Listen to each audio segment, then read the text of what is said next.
Hello दोस्तों, स्वागत है आपका हमारे यूट्यूब चैनल में। दोस्तों, कल की वीडियो में हमने देखा था कि टेंस कितने प्रकार के होते हैं। तो मैंने आपको बताया था दोस्तों कि टेंस 3 प्रकार के होते हैं: प्रेजेंट टेंस, पास्ट टेंस और फ्यूचर टेंस। और उनके जितने पार्ट थे, जैसे प्रेजेंट टेंस के जितने पार्ट थे, पास्ट टेंस के जितने पार्ट थे और फ्यूचर टेंस के जितने पार्ट थे, सबको मैंने बताया था। आज की वीडियो में हम देखेंगे दोस्तों प्रेजेंट टेंस का पहला जो है प्रेजेंट इंडेफिनिट टेंस, उसके बारे में हम आज पढ़ेंगे। तो चलिए दोस्तों शुरू करते हैं। तो दोस्तों प्रेजेंट इंडेफिनिट टेंस, जिसको हम बोलते हैं हिंदी में साधारण वर्तमान काल, तो इसका डेफिनेशन क्या है दोस्तों? इसका डेफिनेशन है जिस वाक्य के अंत में, क्या है दोस्तों, जिस वाक्य के अंत में ता है, ती है और ते हैं, आदि शब्द आते हैं, आदि शब्द आते हैं,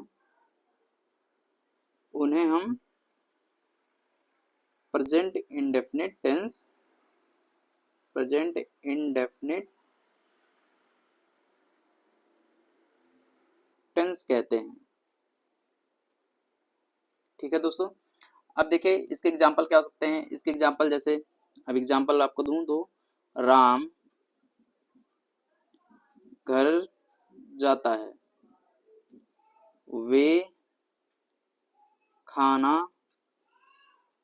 खाते हैं। तो आप देख रहे हैं दोस्तों कि इसमें जिसमें लास्ट में, जैसे ये सेंटेंस हमारा राम घर जाता है, जिसके वाक्य के अंत में ता है, ती है, ऐसे सेंटेंस आते हैं, उन्हें हम क्या कहते हैं? ये present tense, present indefinite tense कहते हैं। दोस्तों पहचानने का तरीका यही है कि वाक्य के अंत में हम ढूंढते हैं कि क्या है, ता है, ती है, ते हैं आदि शब्द। अगर इस टाइप के शब्द आते हैं तो हमारे ये प्रेजेंट इंडेफिनिट टेंस होते हैं। अब देखते हैं दोस्तों कि प्रेजेंट इंडेफिनिट टेंस के हम यूज कब कब करते हैं। तो दोस्तों प्रेजेंट इंडेफिनिट टेंस को हम जैसे हम यूज करते हैं हैबिट दिखाने के लिए।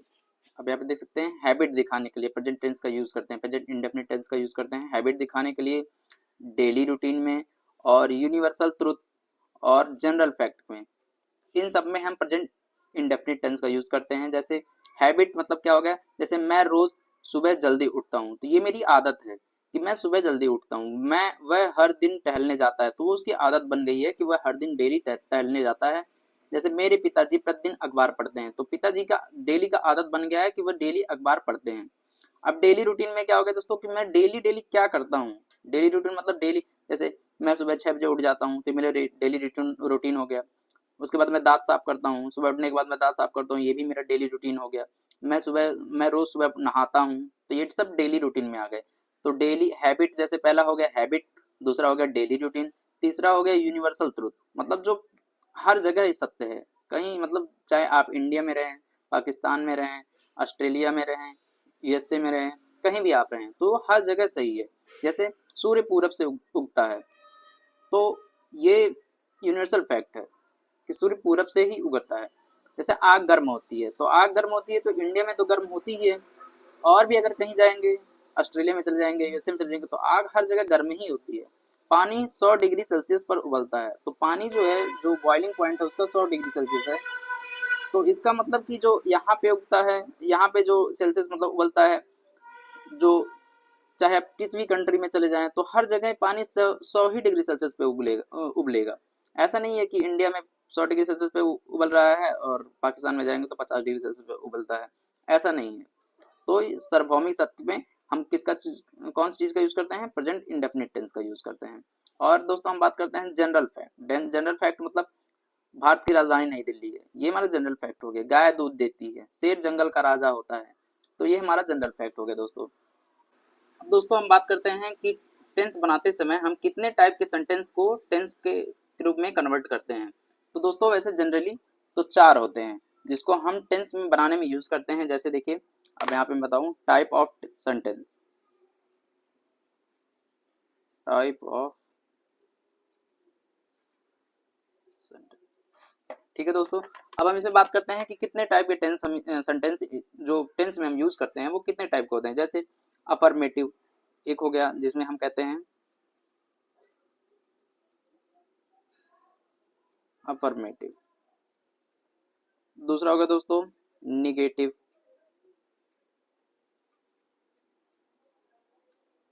तीसरा हो गया इंट्रोगेटिव। और चौथा हो गया दोस्तों निगेटिव इंट्रोगेटिव। सॉरी दोस्तों यहाँ पे ए नहीं रहेगा, निगेटिव इंट्रोगेटिव। तो दोस्तों हम यहाँ पे टाइप ऑफ सेंटेंस अगर हम मतलब देखें कि टेंस में हम कौन कौन से टाइप के सेंटेंस हम बनाते हैं, तो एक है अफर्मेटिव, एक है निगेटिव, तीसरा है इंट्रोगेटिव और चौथा है इंट्रोगेटिव निगेटिव। दोस्तों हम इनका हिंदी जान लेते हैं। हिंदी क्या होता है? अफर्मेटिव मतलब होता है सकारात्मक, सकारात्मक। निगेटिव मतलब होता है नकारात्मक। उसके बाद इंट्रोगेटिव मतलब होता है प्रश्नवाचक।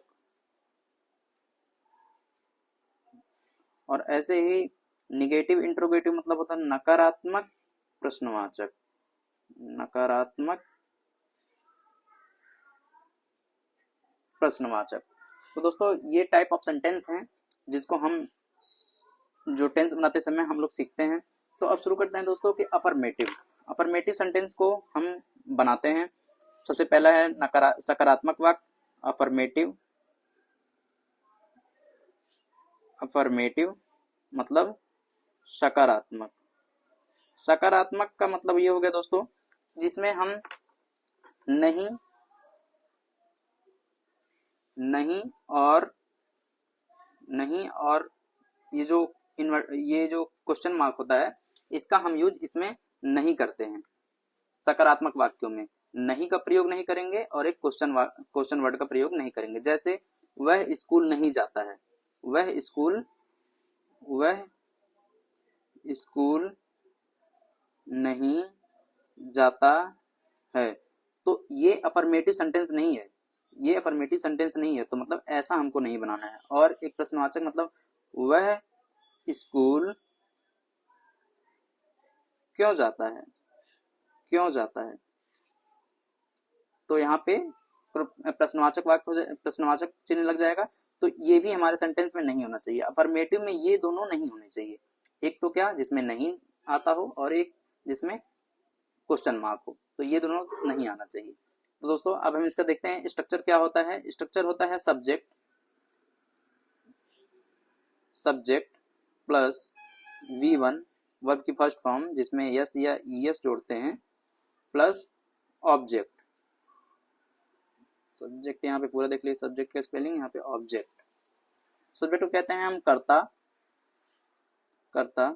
ये हो गया हमारा क्रिया जिसमें हमको यस या ईएस लगाना है। और फिर हमारा हो गया ये ऑब्जेक्ट, ऑब्जेक्ट मतलब कर्म। ठीक है दोस्तों। दोस्तों ये जो सेंटेंस, ये जो स्ट्रक्चर है ये तो बहुत छोटा है, बहुत ही छोटा है कि मतलब इसमें कोई प्रॉब्लम नहीं होती है। लेकिन जो प्रॉब्लम आती है दोस्तों ये वर्ब, वर्ब में कब हमको यस लगाना है, कब हमको ईएस लगाना है, सबसे ज्यादा प्रॉब्लम इसी में होता है। तो इसका सोल्यूशन ढूंढते हैं। तो देखिए दोस्तों, अगर मेन वर्ब में देखिए दोस्तों, आप यहाँ पे देख सकते हैं, अगर मेन वर्ब के आखिरी अक्षर में O S X S H या सी एच हो तो एस की बजाय हम ईएस लगाते हैं। तो एस की बजाय हम क्या लगाते हैं, ईएस लगाते हैं। जैसे देख लीजिए गो, गो के लास्ट में क्या आ रहा है, ओ आ रहा है, तो यहाँ पे हम क्या लगाएंगे, ईएस लगाएंगे। ऐसे ही टैक्स के लास्ट में क्या आ रहा है, एक्स आ रहा है, तो यहाँ पे हम क्या लगाएंगे, ईएस लगाएंगे। यहाँ पे क्या है, सी एच है लास्ट में, तो वाच, वाच का सी एस में ईएस लगा देंगे। और पास लास्ट में एस अगर आता है तब भी क्या लगाएंगे, ईएस लगाएंगे। और ऐसे ही एस एच अगर आता है तो भी क्या लगाएंगे, ईएस लगाएंगे। और ऐसे सी एच अगर आता है तो क्या लगाएंगे, ईएस लगाएंगे। तो दोस्तों ये है कि मतलब अगर सेंटेंस वर्ड के लास्ट में अगर ओ आता है तो हम क्या लगा देंगे, ईएस लगा देंगे। एक्स आता है तो ईएस लगा देंगे। ऐसे ही दोस्तों अगर जो हमारा वर्ड है तो इसमें अगर हम वाई लगाएंगे, अगर वाक्य मतलब जो वर्ड होता है मेरा, अगर इसमें लास्ट में वाई आ जाता है तो वाई को हटा के हम क्या करेंगे, आई ई एस इसमें इंक्लूड कर देंगे। जैसे आप देख सकते हैं स्टडी, स्टडी में वाई लास्ट में है तो वाई में क्या करेंगे, आई ई एस जोड़ देंगे। वाई को हटा के IES जोड़ देंगे। ऐसे ही ट्राई में अगर लास्ट में Y आ रहा है तो इसको हम Y हटा के क्या कर देंगे, IES कर देंगे। ऐसे ही कैरी में लास्ट में क्या रहा है, Y आ रहा है, जिसको हटा के हम क्या कर देंगे, IES कर देंगे। और दोस्तों एक और है जिसमें अगर Y के पहले स्वर हो तो हम क्या, Y को I नहीं किया जाता है बल्कि सिर्फ S बस लगाया जाता है। तो देखिए दोस्तों, जैसे देखिए बॉय, BOY बॉय, इसको हम क्या करेंगे, बॉयज। यहाँ पे Y को हमने नहीं हटाया, Y को इसलिए नहीं हटाया क्योंकि Y के पहले एक वॉवेल है। वॉवेल मतलब स्वर AEIOU, अगर इसमें से कुछ भी आता है तो हम क्या करेंगे, इसमें हम Y को I में नहीं चेंज करेंगे, सिर्फ क्या करेंगे, S बस लगा देंगे क्योंकि Y के पहले हमारा एक वॉवेल आ गया है। ऐसे ही दोस्तों अगला है बाई, BUY, बाई मीन्स खरीदना होता है। तो इसमें भी आप देख सकते हैं लास्ट में Y के पहले क्या एक वॉवेल आया है जैसे U, तो हम इसको क्या करेंगे, सिर्फ बाइस बनाएंगे, BUYS बाइस बनाएंगे। और ऐसे ही अगला है हमारा ओबे मतलब होता है आगे का पालन करना। तो इसके लास्ट में भी Y है लेकिन Y के पहले हमारा क्या है, वॉवेल है तो हम क्या करेंगे, ओबे, OBEYS ओबेस, बस S बस एक्स्ट्रा ऐड करेंगे। तो मतलब दोस्तों अगर देखिए जनरली अगर ये वॉवेल इनको AEIOU को छोड़ के अगर इसमें Y के पहले कुछ भी कॉन्सोनेंट आता है तो हम क्या करेंगे, Y को हटा देंगे, सिर्फ क्या लगाएंगे, IES लगाएंगे। लेकिन अगर Y के पहले एक वॉवेल आ गया, वॉवेल जैसे AEIOU, तो Y में हम क्या करेंगे, बस ऐड करेंगे S बस ऐड करेंगे, मतलब BOY प्लस S, यही बस हमको ऐड करना है। और हमको Y को यहाँ पे एलिमिनेट नहीं करना है, Y तो एज इट इज पड़ा रहेगा, बस हमको S बस उसमें ऐड करना है। अब दोस्तों हम देख लेते हैं कि जो सेंटेंस होता है हमारा, जो सब्जेक्ट होता है, सब्जेक्ट के अकॉर्डिंग ही हमारा S से ES चेंज होता है कि मतलब कब हमको ES लगाना है, कब नहीं लगाना है, ये हम देख लेते हैं। तो देखिए दोस्तों, जैसे ही हो गया, अब हम ये बता रहे हैं कि सब्जेक्ट मतलब सब्जेक्ट के अनुसार कैसे या यस या ES चेंज होते हैं। अब देखिए यहाँ पे अगर ही सी, उसके बाद इट, और भी अगर सिंगुलर सब्जेक्ट प्लस सिंगुलर कोई भी सब्जेक्ट आ जाता है, सिंगुलर सब्जेक्ट कोई भी सिंगुलर सब्जेक्ट आ जाता है तो उसमें हम क्या करते हैं, सिंगुलर सब्जेक्ट मतलब कोई एक वचन, जैसे राम श्याम किसी का नाम हो गया तो वो भी सिंगुलर सब्जेक्ट में आते हैं। तो उसको हम क्या करेंगे, उसके लिए हम सिर्फ यस या ES ही ऐड करते हैं, यस या ES ही ऐड करते हैं, उसमें यस या ES ही ऐड करते हैं। अभी एग्जांपल के थ्रू आपको ये भी समझ में आ जाएगा कब यस ES मतलब कैसे, इसका क्या होता है, बस थोड़ा सा पेशेंस रखिए। और अगर I we you दे, इन सब टाइप के अगर वर्ड आते हैं या प्लूरल कोई वर्ड आ गया, प्लूरल कोई सब्जेक्ट आ गया, तो हम क्या करेंगे, तो हम क्या लगाते हैं, यस या ES इसमें नहीं लगाते हैं, इसमें लगाते हैं कब लगाते हैं, जब सिंगुलर सब्जेक्ट रहेगा तो उसमें यस या ES लगाते हैं, और जब प्लूरल सब्जेक्ट रहेगा तो उसमें यस या ES नहीं लगाते हैं। इस बात का आप खास ध्यान रखिएगा कि जब सिंगुलर सब्जेक्ट होता है तभी यस या ES लगाते हैं, और जब प्लूरल सब्जेक्ट होता है तब हम यस या ES नहीं लगाते हैं। ठीक है दोस्तों। अब दोस्तों हम लोग सेंटेंस बनाना सीखेंगे कि सेंटेंस कैसे कैसे फॉर्मेट होता है। तो पहले स्ट्रक्चर हम देख लेते हैं। जो सकारात्मक वाक्य हमारे जो है वो सकारात्मक वाक्य, तो यहाँ पे सकारात्मक वाक्य हमारे कौन से हैं, जैसे हम देखिए इसका स्ट्रक्चर जो है, दोस्तों वो क्या है, पहला है सब्जेक्ट, उसके बाद प्लस है V1 मतलब वर्ब की फर्स्ट फॉर्म जिसमें हम यस या ES ऐड करेंगे, और फिर प्लस है हमारा ऑब्जेक्ट। ठीक है दोस्तों। तो अब हम एक एग्जांपल देते हैं, जैसे राम स्कूल जाता है। ठीक है दोस्तों। तो यहाँ पे क्या हो गया, राम, यहाँ पे देखिए वर्ब क्या है, जाना एक क्रिया है, काम है, तो यहाँ पे वर्ब हमारा है जाता है, तो उसका इंग्लिश क्या होता है, गो मीन्स जाना।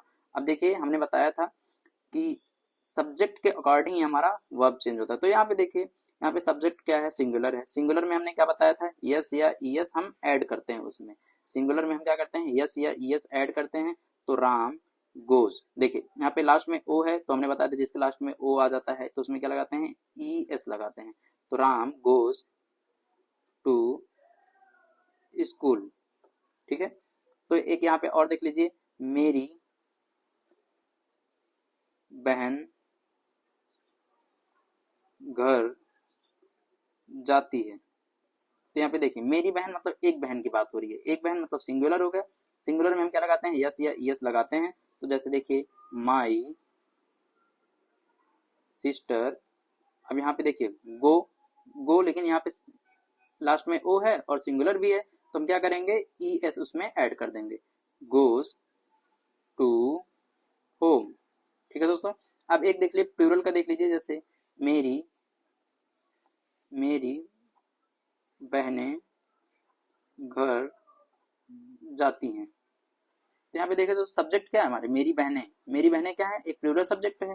और प्लूरल सब्जेक्ट में मैंने बताया था कि यस या ईएस का हम ऐड नहीं करते हैं, जो हमारा वर्ब होता है उसको फर्स्ट फॉर्म में हम लिख देते हैं। तो यहाँ पे सब्जेक्ट क्या है, मेरी बहनें, माई सिस्टर्स। सिस्टर्स क्या प्लूरल है। अब जाना का इंग्लिश गो हो जाएगा। क्यों इसमें हम यस या ईएस नहीं ऐड कर रहे हैं, क्यों नहीं कर रहे हैं, क्योंकि इसमें देखिए सब्जेक्ट जो है वो हमारा प्लूरल है, प्लूरल में हम यस या ईएस नहीं ऐड करते हैं। गोज टू होम, बस ये हमारा हो जाएगा, my sister goes to home.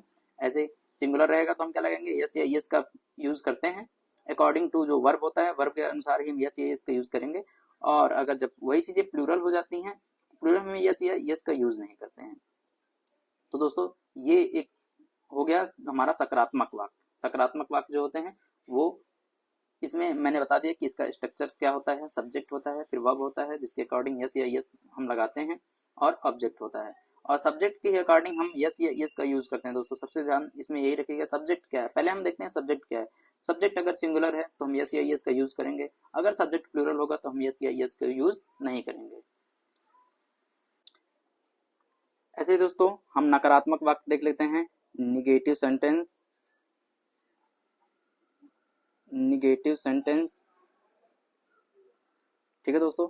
Negative sentence देख लेते हैं कि इसमें क्या होता है। तो इसमें होता है जो इसका स्ट्रक्चर होता है दोस्तों, इसमें होता है स्ट्रक्चर इसका क्या है, subject, subject plus do oblique does plus not plus verb की फर्स्ट फॉर्म प्लस ऑब्जेक्ट। ये हमारा दोस्तों इसका फॉर्मेट है। अब इसमें तो क्या है दोस्तों कि इसमें चाहे सिंगुलर रहे चाहे प्लूरल रहे, इसमें हम यस या ईएस का यूज नहीं करते हैं, वर्ब की सिर्फ फर्स्ट फॉर्म में यूज करते हैं, और इसमें हम यस या यस का यूज नहीं करते हैं।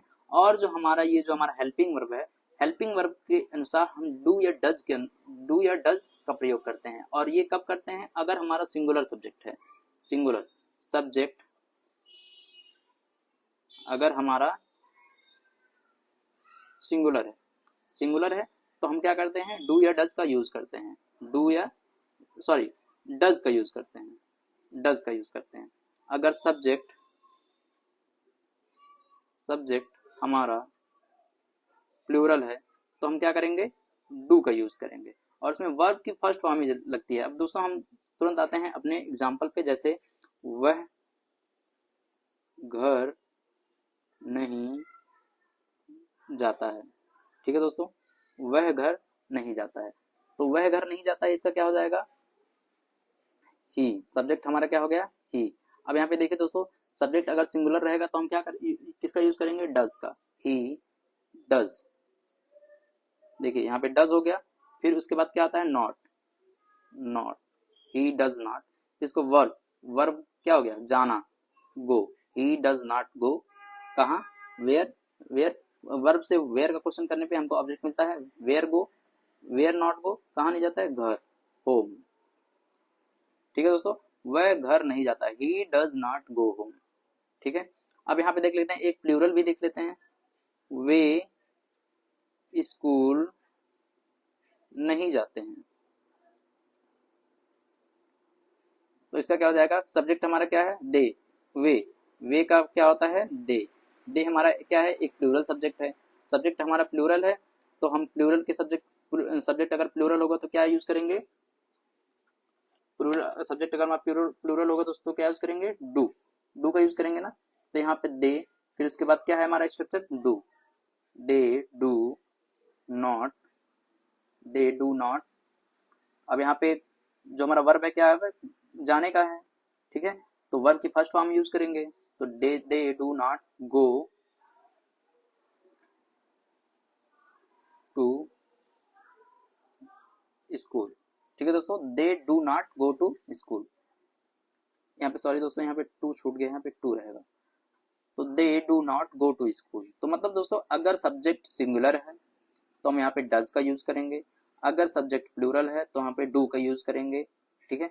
और जो हमारा फॉर्मेट रहेगा सेंटेंस का फॉर्मेट ये क्या है, सब्जेक्ट डू या डज, फिर प्लस नॉट, फिर वर्ब का फर्स्ट फॉर्म, फिर उसके बाद जो ऑब्जेक्ट होगा उसको यूज करेंगे, ठीक है दोस्तों। दोस्तों जो आगे की जो वीडियोस होंगी, जैसे जो आगे का स्ट्रक्चर होगा, जैसे हमने सेंटेंस में क्या क्या बता दिया है, अफर्मेटिव सकारात्मक वाक्य और एक हमारा निगेटिव, ये दोनों बता दिया। आगे की जो जो आगे जो इंट्रोगेटिव और इंट्रोगेटिव निगेटिव है ये आपको अगले वीडियोस में मिलेंगे। तो आज के लिए बस इतना ही, और आगे आपको प्रेजेंट इंडेफिनिट के जो प्रैक्टिस सेशन होंगे उसको भी मैं यूट्यूब पे कराता रहूँगा, तो बने रहिए वीडियो में मेरे साथ। और उसके बाद अगर चैनल सब्सक्राइब कर लेते हैं तो आपको काफ़ी ज़्यादा फायदा होगा, क्योंकि आपको प्रैक्टिस, मैं ज़्यादा से ज़्यादा प्रैक्टिस पे फोकस करवाऊंगा आप लोग को। तो अगर प्रैक्टिस करना चाहते हैं तो चैनल को सब्सक्राइब कर लीजिए। Thank you.